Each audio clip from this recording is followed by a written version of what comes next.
Hello, my name is Rob Garner. I'm a computer programming instructor here at St.M. And today I'm going to demonstrate how to work with the Hackerspace website if you want to contribute to it. So if you're listening to this, I probably added you to the Hackerspace group or the GitHub. If not, send me an email at rgarner7@cnm.edu, or actually preferably in the Teams page, send me a request to be added to the Hackerspace GitHub. Now, once we're in here, we can go. So for right now, I'm about to add some capability to this website. I'm going to add a user table, basically. And so the way I'm going to do that is first I'm going to identify in the Hackerspace project site here. If you go to projects and Hackerspace website, this is our project board. And you can see here I've done a number of tasks already. But what we want to do is start off by creating a task and or a task basically. So we'll add one here, or I'm going to create a new issue, and then this one I'm going to add create user table. Now the reason why we want to do this is we want to make it so that other developers, other people work on things, can see what people are working on. And then also, usually, if you're not one of the developers, but you're one of the product owners, this is also where you can put in, backlog items of things that you want to have built. And we'll take these and add them to iterations. You can see here that we're starting with some iterations, and start working through them. So I'm going to assign this to myself, and I'm going to mark it and so at this point, this is not, if you are going to work on a task, put your name next to it and then mark its status, which is in progress. This in progress state is important because then if another developer comes in here and sees that that task is taken already, they won't take it, they'll take another one. That way we don't have multiple people working on things. And then add it to the current iteration. We could also move it up to a different iteration, but normally you're probably going to be if you're picking something, you're probably going to work on it in the current iteration. These are all, I think, 1 week iterations with this particular format of board. And you can see here, we can see the iterations that are currently there. And then I'm going to apply a label. And in this case, this is an enhancement. So, bug is if there's something broken and we need to fix it. I found a bug and fixed it up there. There could be tasks to create documentation. We could mark something as a good first issue for somebody that is just coming into the project, and then maybe it's just a question that's being asked and we need to get an answer on it. So if you're a product owner and you want to have a question, you can post it this way. And then sometimes what will happen is we'll mark it as won't fix. We'll just accept things and just leave them as they are. So there's that tag. And I think we can actually configure other labels too. But I'm going to mark that as an enhancement. And so now I'm working on this user table. So then once it's marked there, I'm going to go back to the site. Now, in order to work on this, you'll need to bring down the code. We're using Visual Studio. And so after you've installed Visual Studio, you can open it with the Visual Studio, or you can install GitHub Desktop and download it that way. I'm going to, just to kind of show what this looks like, I'm going to close this out. And I'm going to open with Visual Studio.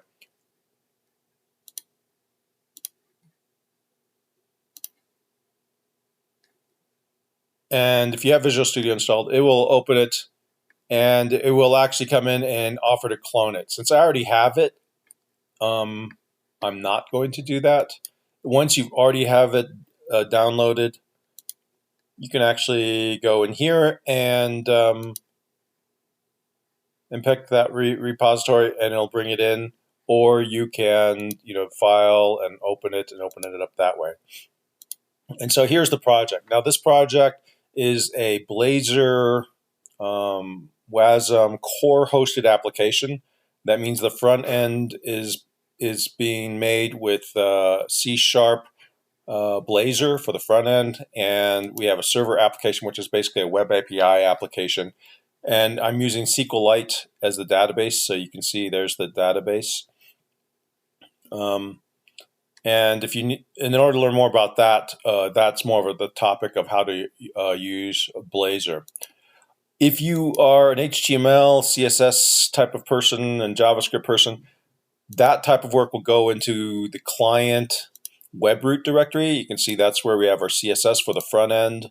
I've got an images folder, and there's an index.html. This index.html we don't modify unless we understand what's happening with Blazor. If you're making static pages, just add them in here and then let me know, and I'll wire them into the application, because we have to, those will be done in Blazor in particular. For example, if you had a static page here, I would put them in this nav menu. I would add a link to them typically in this nav menu, and it will go to them. But in any case, your static pages go in here.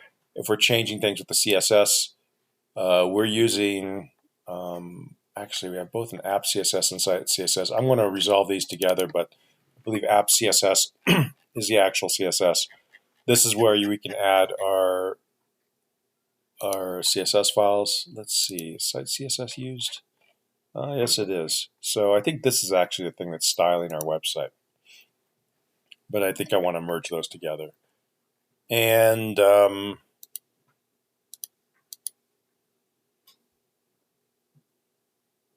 yeah, but I believe that's actually our operational database. I'll have to see what we're doing. Okay, so there's some things that need to be cleaned up still, but that's essentially where, if you're just doing HTML, CSS, and JavaScript, or if you're an artist and you're providing us images, they would go into this images folder. And then if you are a Blazor C# person, if you're just C# and haven't done Blazor before, let me know, and I will put you towards some tutorials where you can learn about Blazor. If you are already familiar with Blazor, then you can work on the whole thing. And then our models for our classes will go into the shared folder. So that's the basic layout of this application. Getting back to just how we do work on here. So I've done this. The other thing I've done is I've made several branches.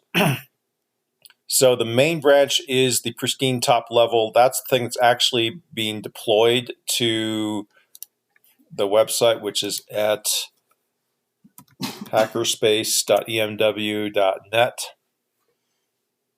This is the deployed application, the one that's actually going to be used probably operationally for a little bit, but it's really meant to be kind of just a demonstration site until we can deploy this onto maybe Hackerspace's own servers. I also have hackerspace.test.emw.net. emw.net, by the way, is just a domain I purchased for my own personal stuff, and I use it to kind of test deploy applications. It's East Mountain Metalworks. I have my house up in the East Mountains. So in any case, if you look down here, this is a test website where I test deployments before sending them up to the operational website there, and that actually is deployed from this next branch, the QA branch. And then I have a dev branch. So the dev branch is the one that where everything that's in development that hasn't been tested yet goes. And so the process is we start with the dev branch. So select dev, and then I create a new branch. And in this case, what I'm going to name it is, I'm going to go to the project, take the task I'm working on, which is number 8, create user table, and I'm going to put in F for feature, F, and then 8 for the number, create a user table. I'm going to base it on the dev branch and then create that new branch. Now, the reason I'm doing this is because now I can work on this branch, and nothing I do here is a change to the dev branch. If someone else is working on the dev branch and they clone that they make a branch, they make a new feature branch off that dev branch, they're working with the original. So this prevents us from being halfway through working on something and having people try to modify over top of the change we're making. So now I am going to be the only one working on feature 8. Other people may be working on the merging things into the dev branch when they get done with their features, but this way this will stay stable. People won't be changing the thing I'm working on because I'm on my own branch. And so let's see. I'm going to be adding a class. I'm going to make a model class here, and I'm going to call it user. And so here I am doing some work, public.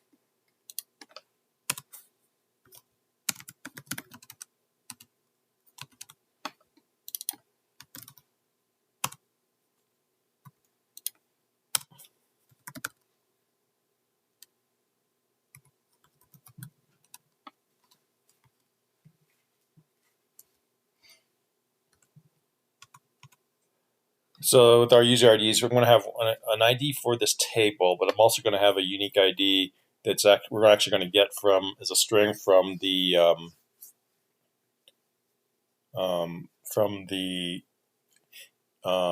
login system. And then I can put in the things that I think I'm going to need. So yeah, I'm going to put in name. I'm going to put in email. We're not going to have a password because we are using Azure B2C login, so the login is going to be handled by Microsoft. And name, email, and I think that's all we want to do initially. I can add to this. It's actually good when you're making new model classes not to put too much things into them, and then we'll add features as we need. I'm going to remove and sort my usings and save that. So now I've got my user model, and then I'm going to go to my server app, go to data, go to my DB context, and add a DB set for the user.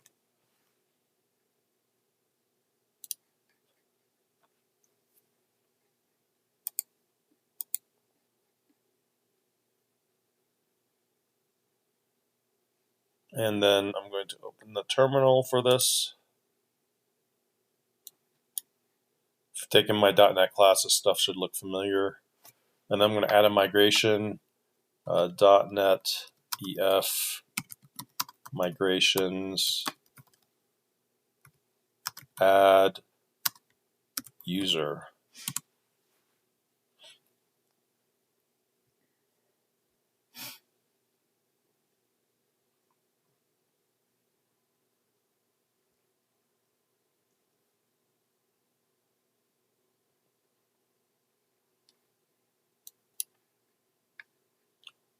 Okay, so let's see. Was my migration added? Yes.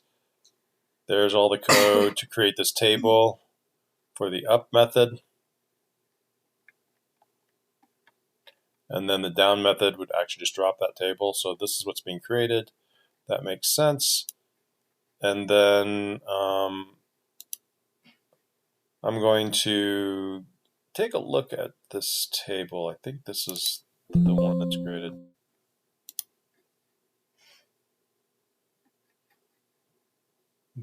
There's our badges. By the way, just while I'm here, the way the database gets created, there's tables for each one of our classes here. this migration history thing is how it knows what migration we're currently on. And then, and you can, if we look at, if you browse this table, we have the initial create, which is this initial create. We just added this user one. And I want to check to see if I'm automatically updating that database or this other one. I think one of these is an extra database.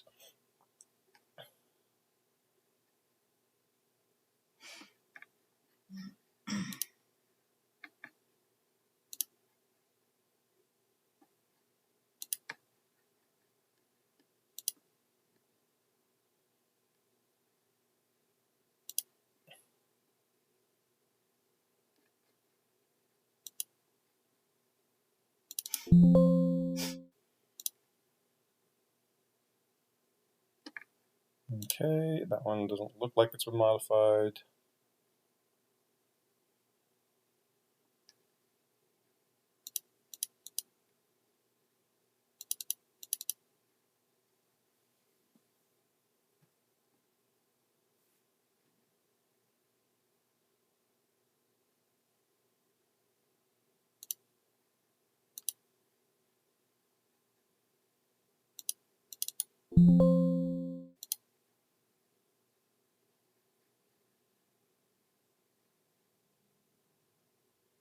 Okay, this is definitely an old database. I think that one it needs to be deleted. And while I'm at it, then I'm going to go look here at my program.cs.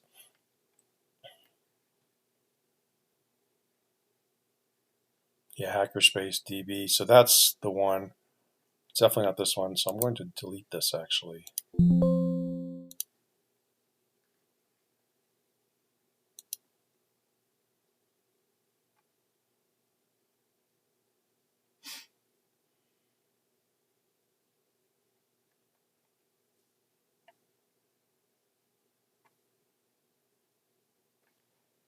And then the next thing I want to look up is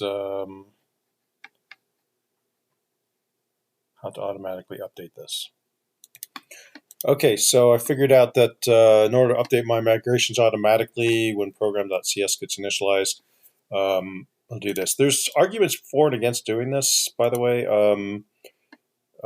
Update it because a lot of times you start and restart the application, and this will take a few minutes. But you don't really update the database that or start and stop applications that often.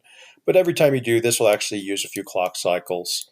Um, and if it's already been migrated, it's going to go to the database, see which migration it's on, and then say, "Oh, I'm already migrated," and then leave. But basically, this code looks at the database and sees if it needs to run these migration scripts to update it. So I'm going to run this again and see if my database gets updated.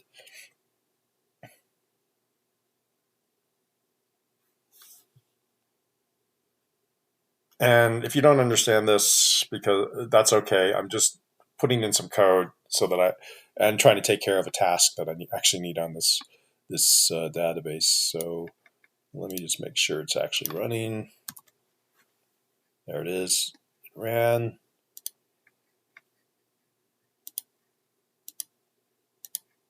I'll refresh this. Yep, it's up and running. Maybe I'll log in. So this is logging in using Azure B2C. And yep, there it's going to the database, getting the badges. Okay, so this seems to be working. I'll close out the server, and then I will take a look at the database. And there it is. I've got my users table. Great. So this seems to be working at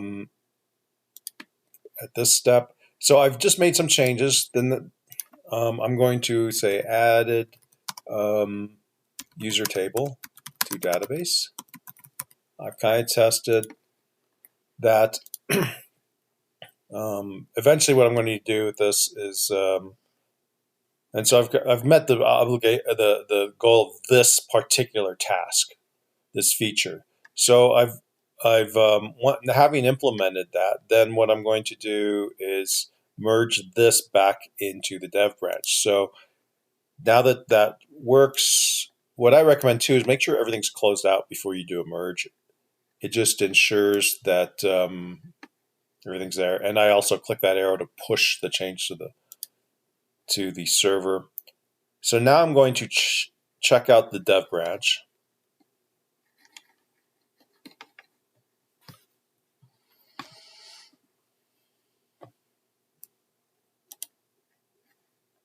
Oh, I'm having trouble controlling my mouse for some reason. So I'm going to check out the dev branch. And you'll see here that in the dev branch, we don't have that model we created, users. That's because that's still back on that feature branch we created, which is this feature 8, create user table. So what I need to do is merge this feature branch into the dev branch.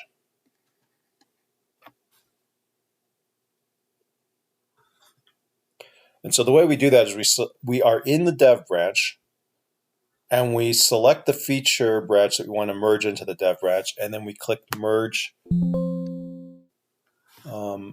merge it into the branch. It's going to give us an "Are you sure?" because we're actually going to modify things.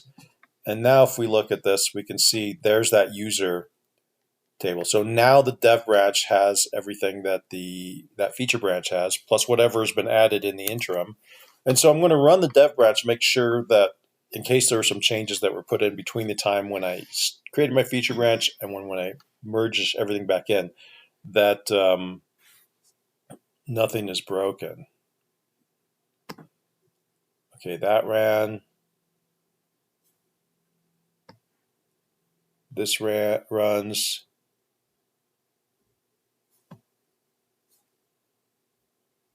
I think that's working.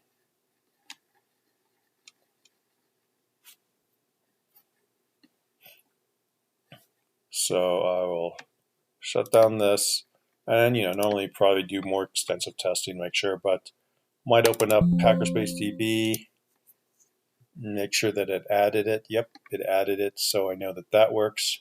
By the way, this is set to not copy. I have this on the I have the .db files on the git ignore, so the test databases are being created shouldn't come in. So at that point, then if you're a developer, you don't need to do anything else. You can go on to the next topic and keep working. And from your perspective, dev branch is the last thing that you work on. Just to show you what I end up doing with it is I will then periodically take the dev branches once I think they're good, and I will do a merge into the QA branch.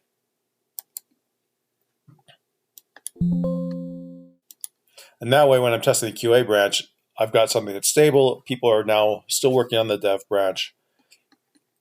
And then I will first start by building the QA branch.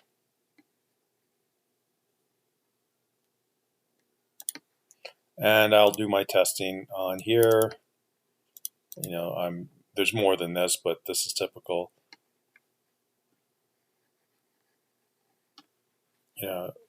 Eventually we're going to take that user table and implement it in the profile here.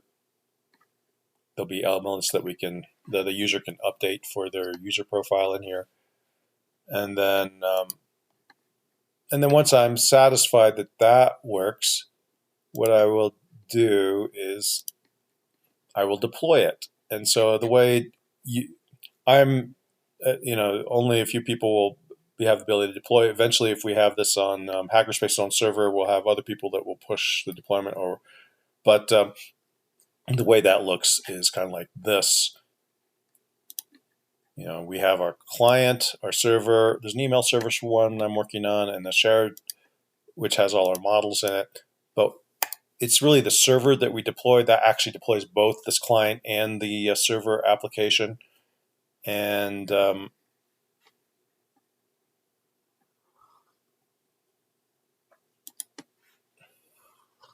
just going to reiterate, this is not a step that you do. This is a step that that those have permissions on the deployed server will do. But I have some deployment, web deploy profiles here. I'm going to deploy to test.emw.net, I hit publish, and that's kicking it out to the server.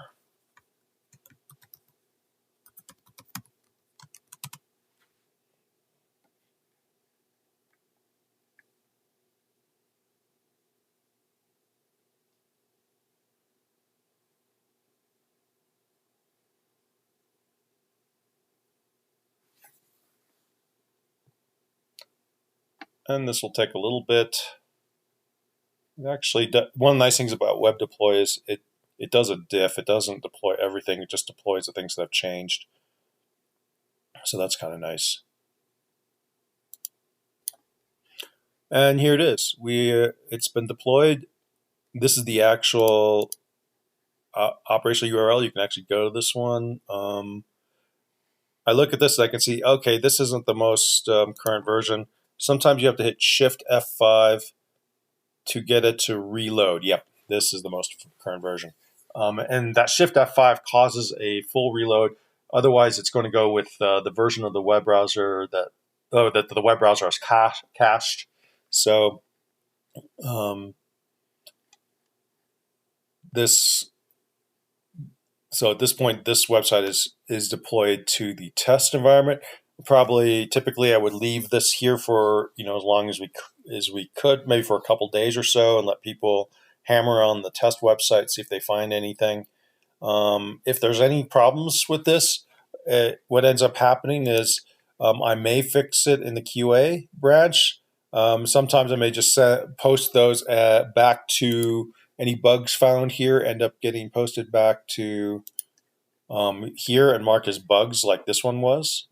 And then those get fixed in the dev branch, and then the dev branch gets merged up into the QA branch. And we keep bouncing the dev branch up into the QA branch until the QA branch passes test. Once the QA branch passes test, then the next step is to push to deployment. And what that looks like is the same process. So let me, I have some changes marked here. Let's see what those are.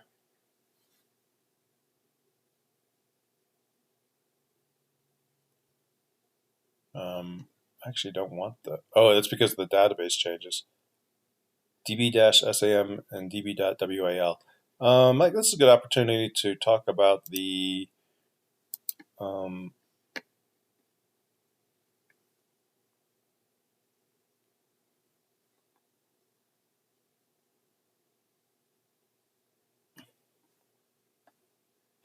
get ignore file.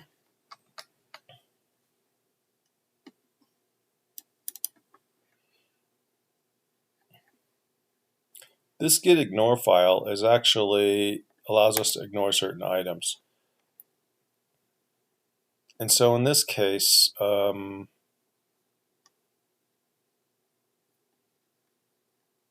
just going to open it up with Notepad.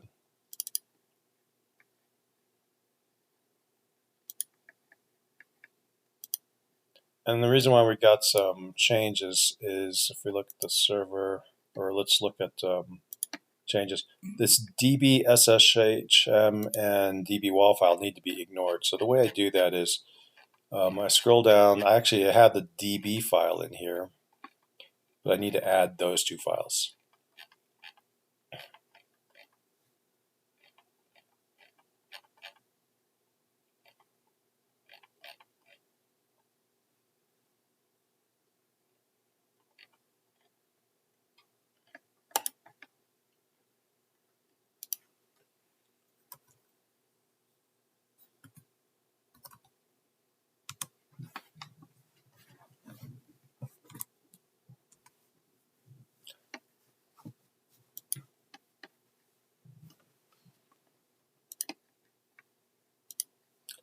So I'm going to add here also anything.db-shm and anything.db-db-wall. And that's kind of important before deployment because I don't want anything related to SQLite files to be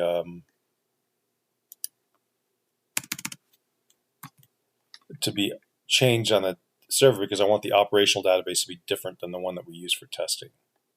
So if this worked, now we see that it's ignoring those other two files, but I made a change to the get ignored. So so here in QA, I'm going to just put a note, update get ignore to ignore all SQLite files. I'm going to commit that, push that. Now, because I made a change in QA, I need to merge that back down to dev. So what I'm going to do then is open up dev. You can see there's that change there too. And I'm going to merge QA.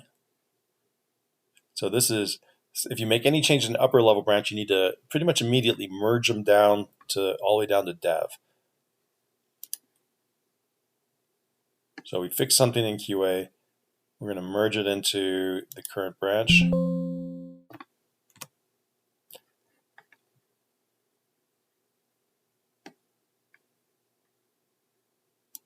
And then push that up. So now dev is in sync with QA. I'm going to go back to the QA branch. And once I'm satisfied that the QA testing is good, then I go to the main branch.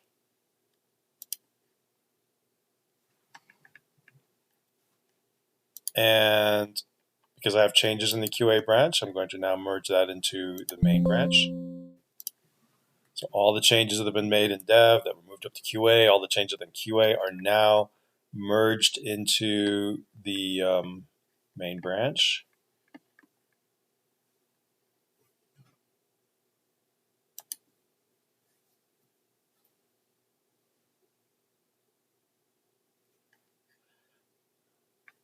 And then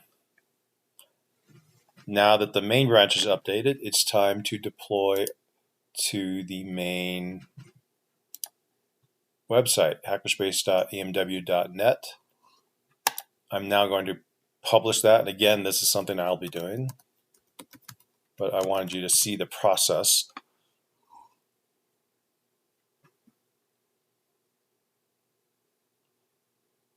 So really all of your changes, if you're just working on the website, go into dev. Devs only merge into dev. Then testers merge into QA. and then the top level, we merge it into the actual operational website. And that allows us to fix any changes or catch any issues before it actually gets deployed. So we'll let that deploy.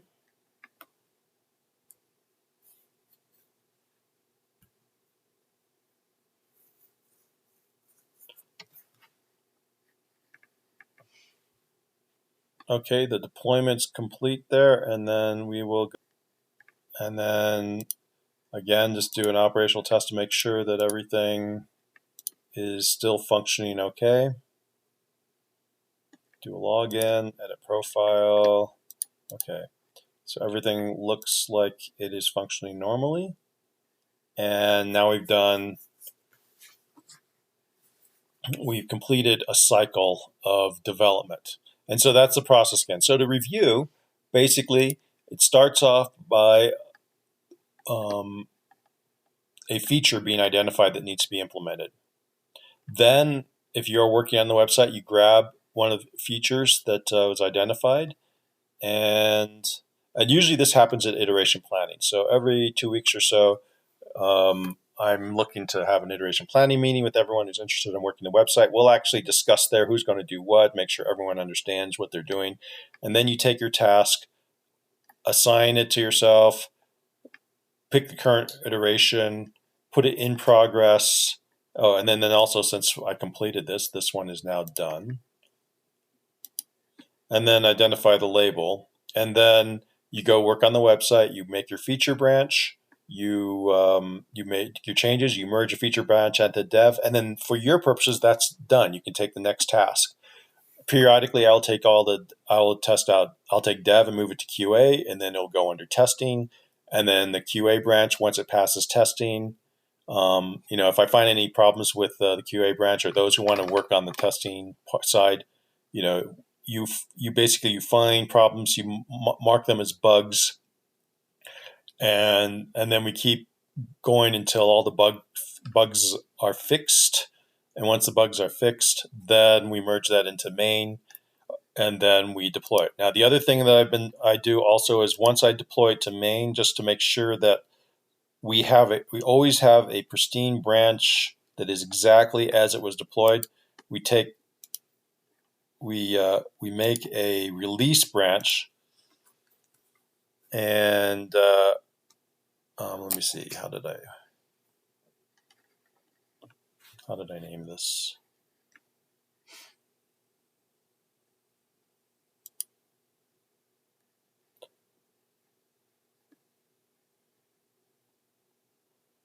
We make a release branch,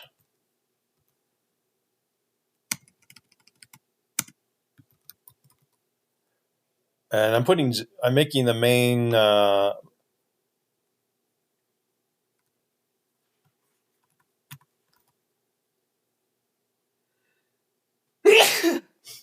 going to start adding V's into these version. So I put a version number on it. I'm putting the 0 version because we're kind of just in initial development. Eventually it'll be 1.0, 1.2, 1.2, etc.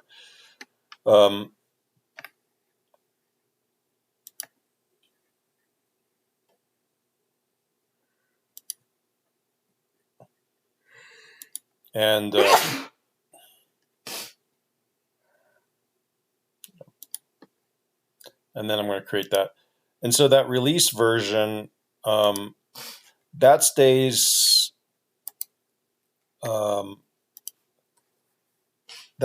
as is. We don't modify that ever, so that if we ever need to go back to a previously released version, we have it preserved. And since we, typically those are working, if we make a release, we find there's a real problem, we need to roll back our versions, then those release versions allow us to roll back.